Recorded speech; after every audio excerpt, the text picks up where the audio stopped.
satu gitu. Jadi untuk hari ini lebih ke yang mulai dari oral cavity terlebih dahulu gitu ya. Nah, untuk beberapa penyakit yang ada di apa namanya oral cavity di sini ada stomatitis kayak gitu, seperti yang sudah pernah eh, di apa namanya dipelajari sebelumnya. Kemudian untuk ada oral candidiasis yang mana oral candidiasis ini disebabkan oleh Candida albicans jamur gitu ya. Nanti bentukannya kalau kita melihat di apa namanya di pasiennya itu seperti ini gitu. Ada apa bentukan putih kayak gitu di area lidah. Nah, untuk patogenesisnya sendiri di sini dari si apa namanya untuk jamurnya itu akan menempel terlebih dahulu ke bagian lidah yang mana terus habis itu nanti dia akan eh, bermultiplikasi kayak gitu atau berkembang sehingga nyebar di seluruh bagian lidah seperti itu. Kemudian untuk faktor predisposisinya atau penyebabnya itu ada dari yang pertama bisa karena adanya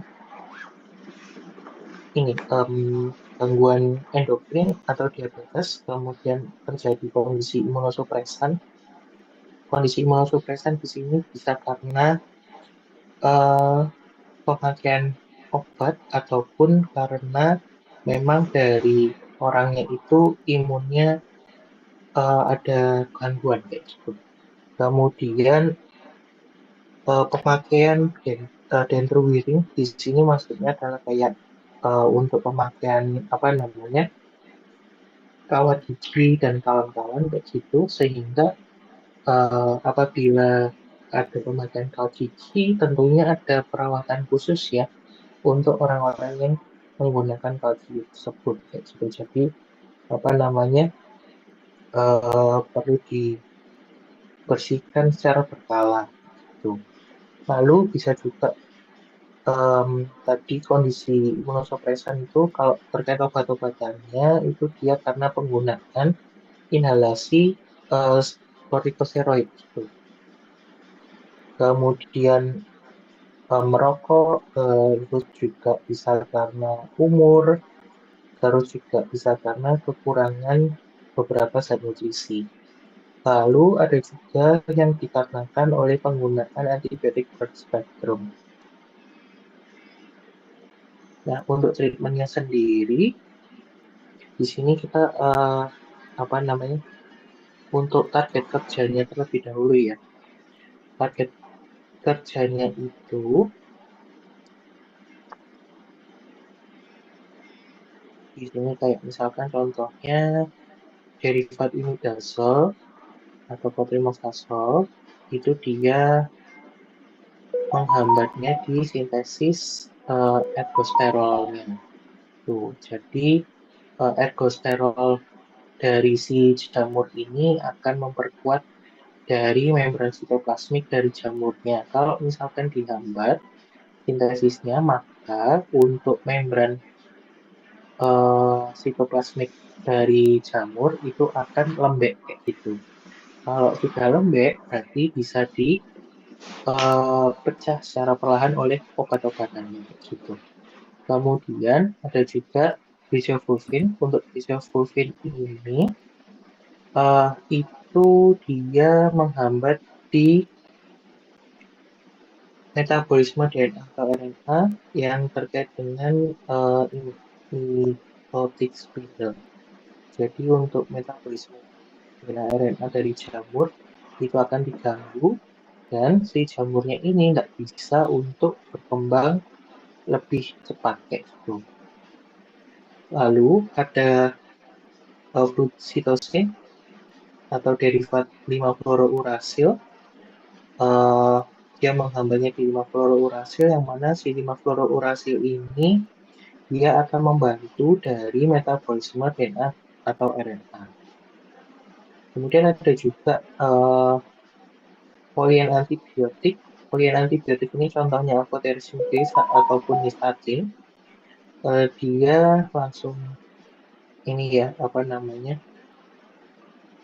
membolongi atau merusak dari membran sel dari funginya.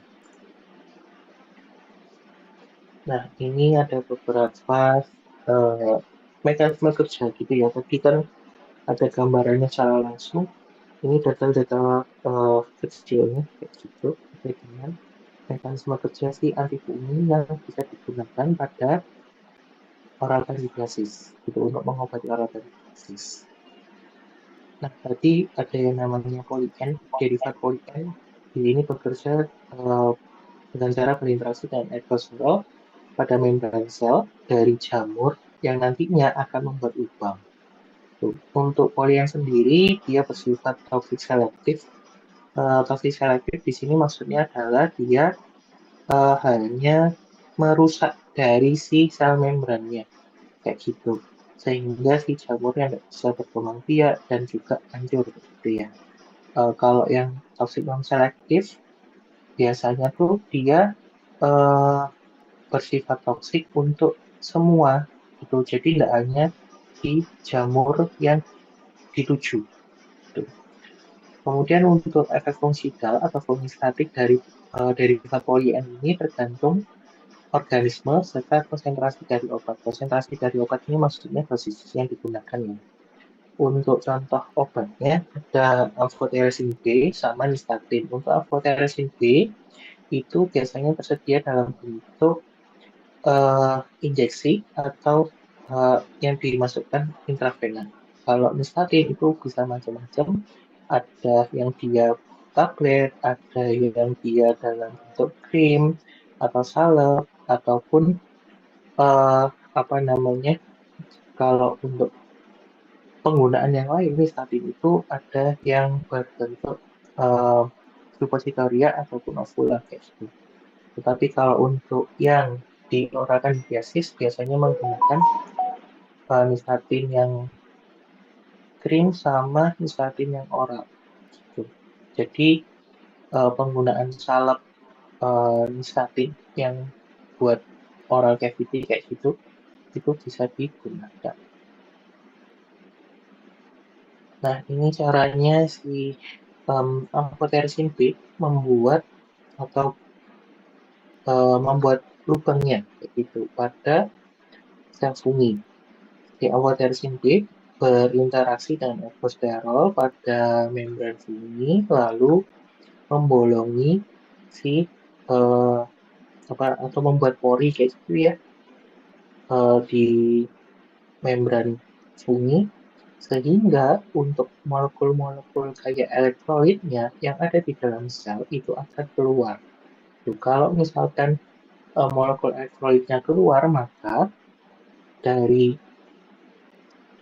jamurnya sendiri juga tidak bisa apa ya optimal untuk berkembang biak kayak gitu dan juga mati gitu ya. Untuk yang amphotericin B ini dia estimasinya sekitar penggunaan 7 hari. Lalu untuk nystatin terkait struktur, mekanisme kerja, sama resistensi itu hampir sama dengan uh, amphotericin B. Nystatin memang diabsorpsi pada GI tract, kemudian ditujukan untuk oral candidiasis yang bisa langsung ke candida, diekspresikan di feses. Lalu untuk adverse effect-nya ini cukup jarang. Kalaupun ada yang muncul itu seperti mual muntah gitu saja. Nah, amphotericin B yang tadi dia dimasukkan secara intravena merupakan polien macrolide antibiotik yang diproduksi oleh Streptomyces pyogenes, gitu ya. Amphotericin B tadi memang dia intravena, berarti dia sistemik. Untuk amphotericin B bisa dikombinasi dengan sitosin.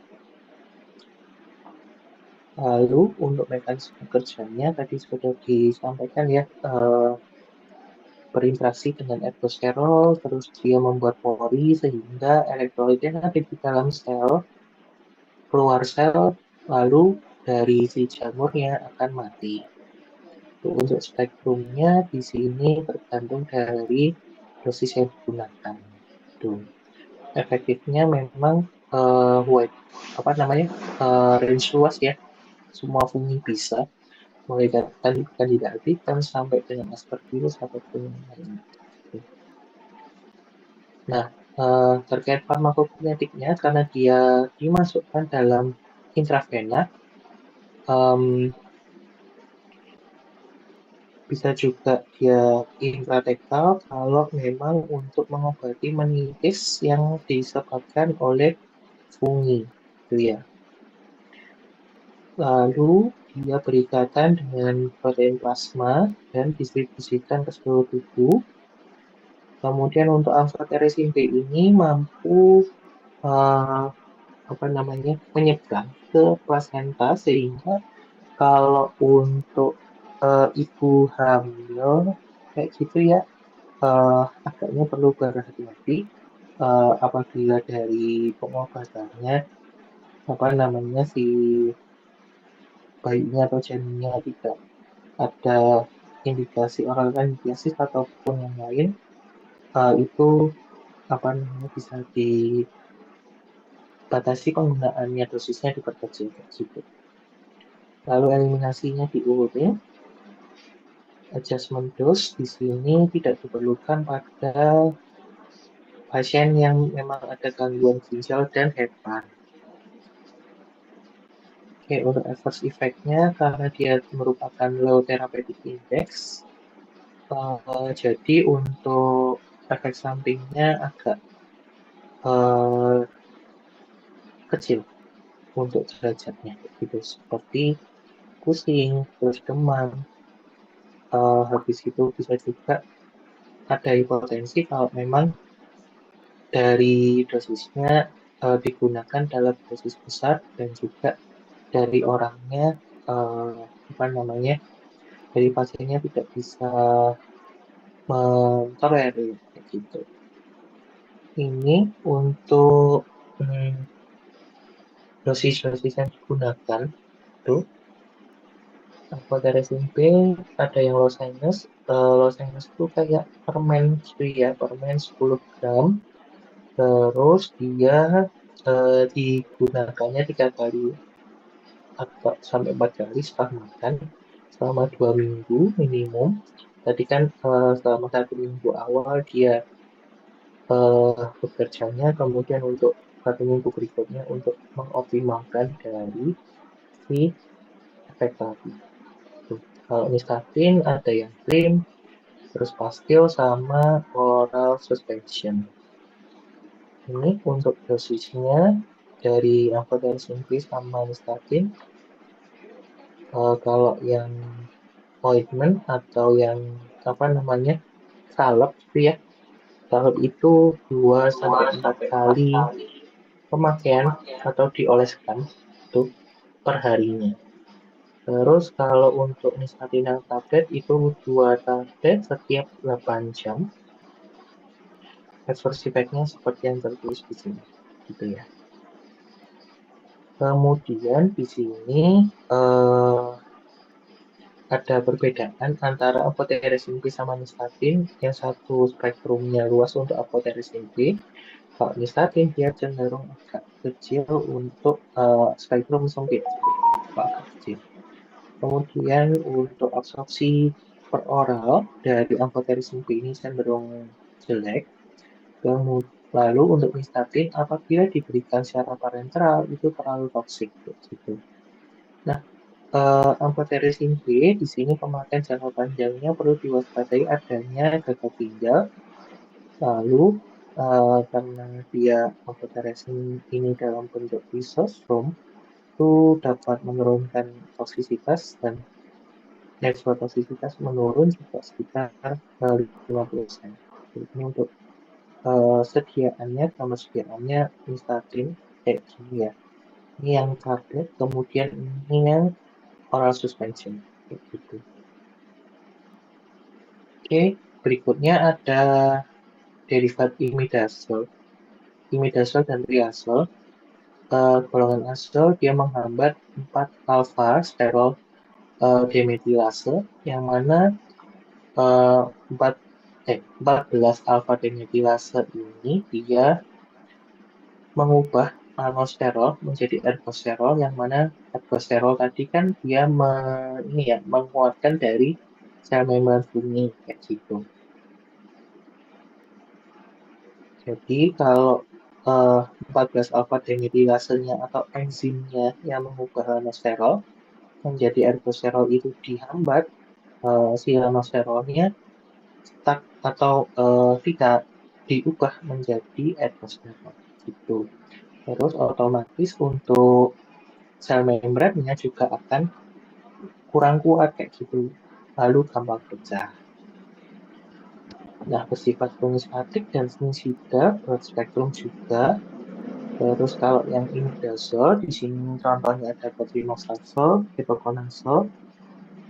Kemudian untuk si azole itu ada fluko, terus itraconazole.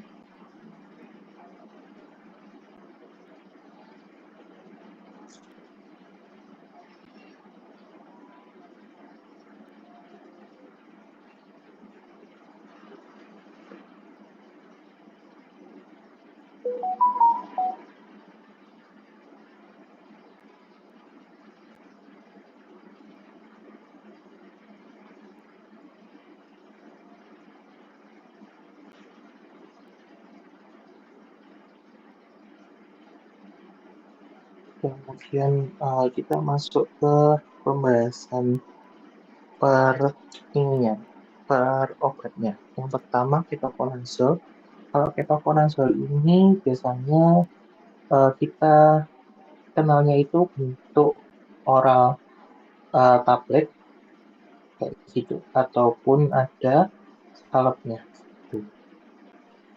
Jadi untuk mekanisme kerja dari ketoconazole sendiri, dia berinteraksi dengan C14 alfa demetilase yang mana menghambat demetilasi dari aldosterol ke ergosterol. Sehingga pembentukan membrannya atau fungsi membrannya akan terganggu. Terus untuk spektrumnya di sini ya masih dose dependent ya. Dose dependent tergantung dari si dosisnya mau dipakai seberapa. Resistannya kalau saat ini ketoconazole nggak ada resisten jamur tertentu yang masih bisa digunakan pada beberapa jamur dan masih efektif. Untuk farmakokinetiknya bisa secara oral itu masuk, kemudian diabsorpsi oleh mukosa gaster, lalu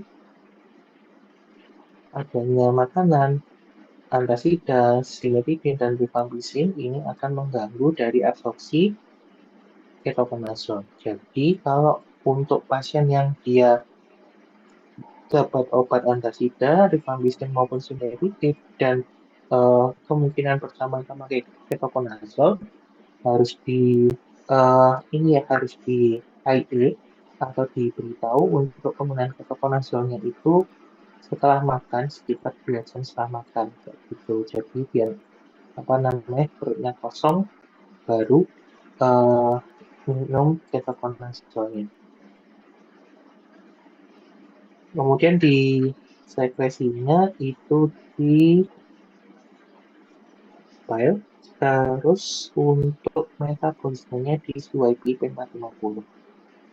Oke, untuk adverse effect-nya antara lain ini biasanya ada apa namanya gangguan di GI kayak gitu, rasa tidak nyaman. Kemudian ada perubahan dari endokrin yang mana seperti blocking androgen dan adrenal steroid synthesis. Kemudian terjadi ginekomasti, decrease libido, impotens sama irregularity menstrual. Tuh, tapi untuk yang endocrine effect ini apabila penggunaan jangka panjang. Tuh. Kalau yang penggunaan jangka pendek itu gangguan GI tract tertentu. Nah, di sini ada warningnya ya, untuk ketoconazole dan amphotericin B itu tidak boleh digunakan secara bersamaan.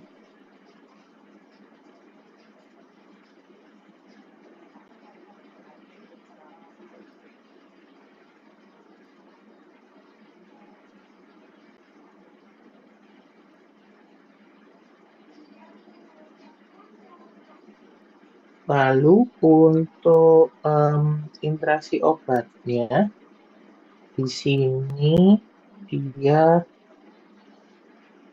ketoconazole akan meningkatkan potensi toksisitas karena dia menghambat CYP450 itu tadi. Eh, Kalau misalkan ketoconazole-nya kebarengan sama psikosporin, phenytoin, H1 histamin antagonis, terfenadin, sampai dengan warfarin ini. Gitu. Selain itu, rifampicin juga bisa me, memendekkan durasi dari ketoconazole. Lalu, eh, si ketoconazole ini juga kan tadi sudah di ini ya, kalau misalkan kebarengan sama antasida eh, akan mengganggu dari absorpsi ketoconazole karena si ketoconazole ini butuh kondisi asam. Tuh. Nah, lalu untuk eh, derivat diazol ada fluconazole yang biasa dipakai. Untuk mekanisme kerjanya sama kayak ketoconazole sebelumnya. Kalau untuk spektrumnya di sini dia merupakan drug of choice untuk Cryptococcus neoformans dan Denia, terus juga Blastomycosis, candidiasis juga. Untuk fluconazole efektif pada treatment kronik ambulatory atau um, kalau yang rawat inap dalam jangka waktu yang lama, gitu ya. Di sini resistannya untuk data resistensi dari fluconazole itu ada laporan terkait dengan resistensi fluconazole pada beberapa pasien HIV. Untuk farmakokinetiknya, di sini fluconazole masuk secara oral maupun intravena. Kalau absorpsinya dia bagus, tidak dependen dengan kondisi asam lambung. Lalu untuk binding to plasma protein juga minimal. Kemudian untuk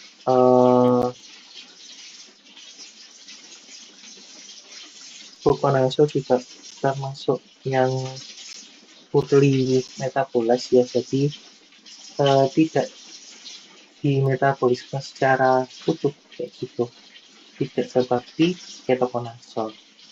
Kalau fluconazole dia diekspresikan pada ginjal sehingga dosisnya ini perlu disesuaikan apabila pasiennya ada gangguan ginjal. Adverse reaction-nya ini yang paling sering ada mual muntah sama muncul rash. Jadi ada kemerahan kayak gitu di kulit. Lalu sinetik triazole yang lain itu itraconazole. Di sini untuk mekanisme kerjanya hampir sama ya. Kemudian efektif pada AIDS-associated histoplasmosis.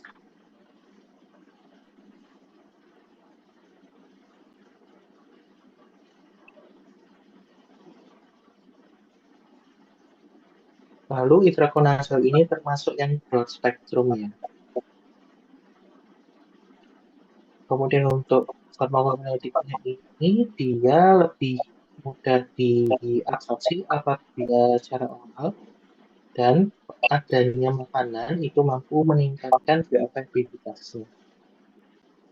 Untuk efek samping yang sering muncul, muntah, kemudian diabetes, hipokalemi, hipertensi, edema, sama sakit kepala.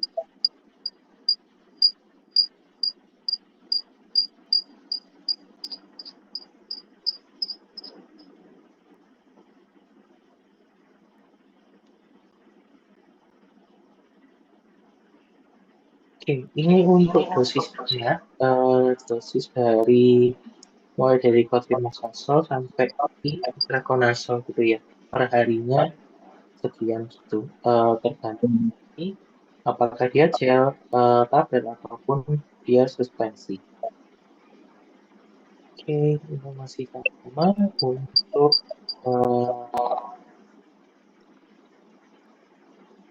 dosisnya. Kemudian berikutnya ada flucitosin. Flucitosin di sini merupakan obat antifungsi yang spektrum sempit, yang mana dia menghambat atau mengubah kayak gitu dari 5-FU nanti eh, apa namanya menghambat dari sintesis DNA dari jamur. Untuk flucitosin biasanya per oral ataupun intravena infus. Sering dikombinasi dengan amphotericin B. Nah, ini untuk mekanisme kerjanya. Oke, nah, dia termasuk yang fungstatik ya, bukan yang fungisida. Terus untuk efektifnya itu uh, bromoplasmikosis dan uh, kandidosis ataupun cryptococcus. Ya. Ini untuk data farmakokinetiknya, dia apa namanya diabsorpsi dengan baik pada rute oral, kemudian terdistribusi sempurna gitu ya sehingga bisa penetrasi pada uh, cerebrospinal fluid. Lalu dosisnya itu perlu adjustment apabila pasien dengan gangguan ginjal. Oke, ini untuk efek-efeknya yang sering muncul. Yang pertama dari hemolytic toxicity seperti reversible neutropenia, kemudian thrombocytopenia, kemudian ada juga hepatic dysfunction. Terus ada gangguan apa namanya gangguan GI juga yang lebih umum gitu. Nah, ini untuk kesimpulannya dari si oksitosin bisa dibaca di sini ya mekanismenya seperti apa. Ya termasuk yang spektrum sempit, terus juga untuk toksisitasnya dia bisa menyebabkan bone marrow suppression, alopecia, dan kalau biasanya dikombinasi dengan si alpha-thalassemia atau fitness. Oke, berikutnya ada bisoflurin. Bisoflurin ini menghambat mitosis dari jamur. Bisoflurin terakumulasi pada keratin yang baru disintesis sehingga menyebabkan gangguan pada gondong mitosis. Gitu. Jadi apa namanya mitosisnya tidak terjadi. Gitu. Efektif digunakan pada dermatofita dan onychomycosis atau jamur kuku. Untuk bisoflurin di sini mekanismenya dia berinteraksi dengan mikrotubulus jamur, lalu mengganggu dari mitosis ginjal itu tadi, lalu menghambat dari mitosis. Gitu ya. Untuk penggunaannya ini agak lama ya antara berminggu-minggu sampai berbulan-bulan untuk bisoflurin. Kalau bisoflurin biasanya per oral, kemudian harus di apa namanya pemakaiannya harus dibarengi dengan makanan yang tinggi lemak kayak gitu, yang daging-dagingan, daging putih ataupun daging merah gitu. Jadi dagingnya masuk dulu di kuahnya atau bersamaan dengan si bisulfufinnya masuk gitu ya. Agar supaya absorpsinya itu lebih cepat kayak gitu. Lalu eh, kalau pasiennya ada yang pakai fenobarbital, di sini bisa mengganggu dari penyerapan atau absorpsi bisulfurfin itu sendiri. Oke, untuk adverse effect yang sering muncul, headache sama nausea. Oke, ini untuk mekanisme kerjanya. Spektrumnya dia kayak yang tadi sudah disampaikan. Terus ini kebetulan belum ada data dosisnya ya. Nanti silakan kalian cari di apa namanya Netscape ataupun Booking ya Visual Booking. Kalau misalkan digunakan untuk oral candidiasis itu berapa dosis yang disarankan. Lalu ada juga selain yang tadi sudah disampaikan, ada sintesis alinamin derivat itu. Contohnya terbinafin. Terbinafin ini biasanya peroral yang mana bekerja dengan cara menghambat pertumbuhan sel jamur dengan menghambat enzim yang bertanggung jawab pada sintesis dari ergosterol yaitu squalen epoksidase. Squalen ini terakumulasi pada redoksi di sel jamur. Tuh. Ini dia menginhibisi squalen epoksidase sehingga mengganggu dari biosintesis ergosterol itu tadi.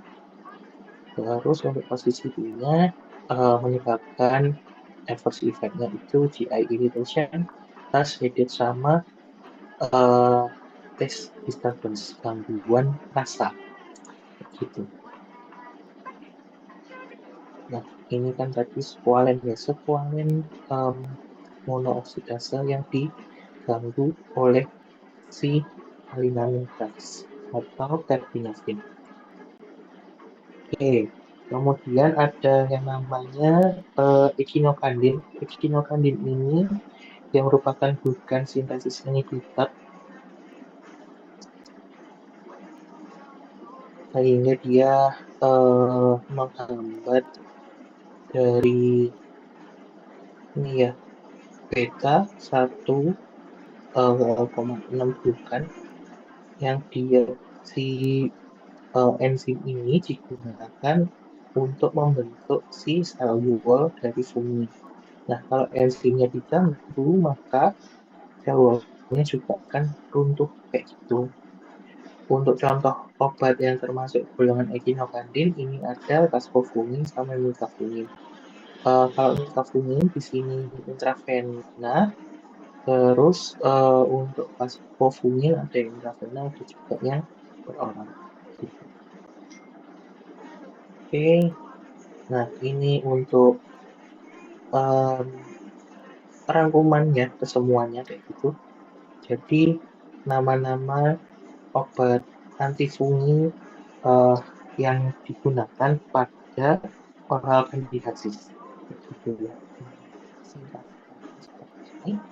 Jadi bisa digunakan untuk belajar lebih cepat kayak gitu.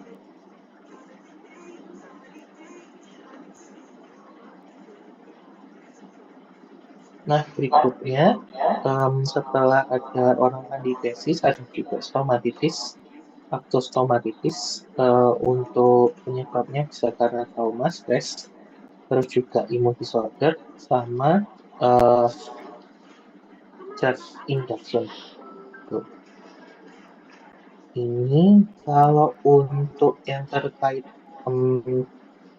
apa namanya rasnya itu ya atau jenis-jenisnya eh, jenis-jenis dari si stomatitis yang recurrent aptus stomatitis. So, mungkin saya langsung ke obatnya saja ya.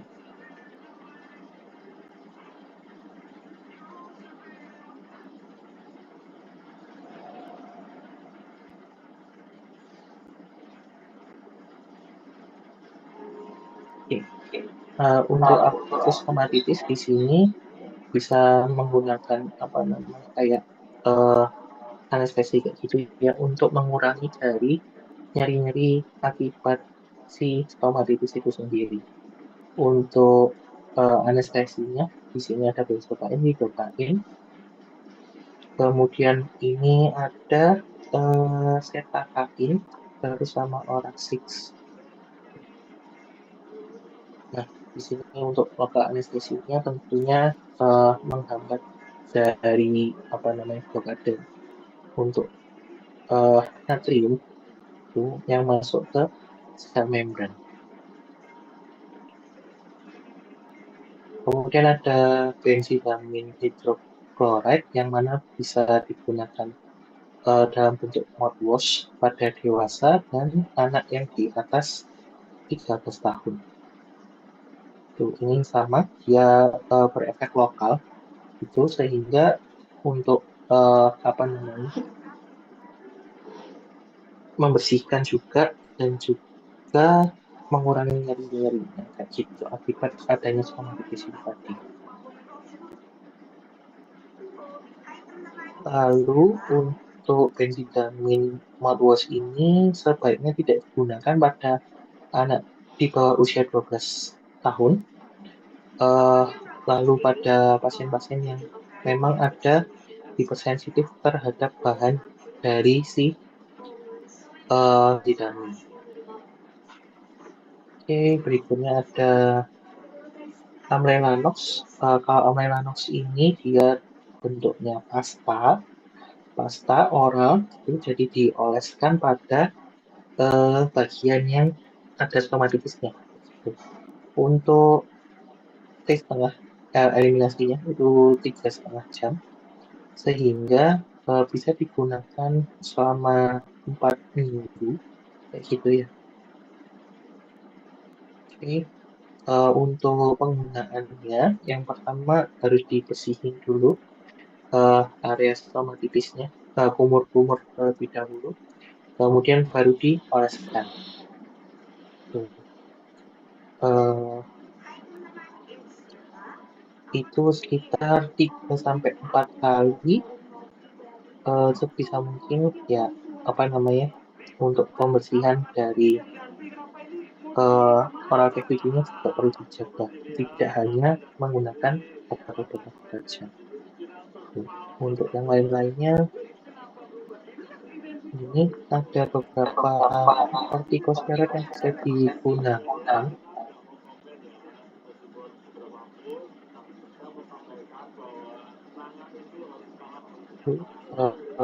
Apa namanya stomatitis kayak gitu. Contohnya aja ada si betamethasone dipropionat atau deoxymethason gitu ya, hipotensi. Oke, kemudian mungkin langsung ke ini saja. Nah, untuk obat yang ada di pasaran saat em, ini obat kumur antiseptik ya. Jadi membersihkan terlebih dahulu. Kemudian ada yang antiseptik ointment. Terus untuk yang analgesia topical atau intraoral itu juga ada seperti boras gliserin, benzokain, benzidamine itu tadi, sama benzokain. Gitu. Kemudian untuk alur farmasinya, di sini yang non steroid dalam bentuk oral umur itu berisi hyaluronic acid yang bagian, terus juga ada aloe, aloe vera, extract oral, uh, rinse tuh, jadi kumur juga, sama ada juga chlorine dioxide mouthwash. Oke, itu saja yang bisa saya sampaikan untuk um, farmakologi obat-obatan di sistem pencernaan pertama. Memang apa namanya, saya batasi untuk yang oral cavity terlebih dahulu gitu ya. Ada oral faringitis sama stomatitis. Ada yang mau ditanyakan? Silakan.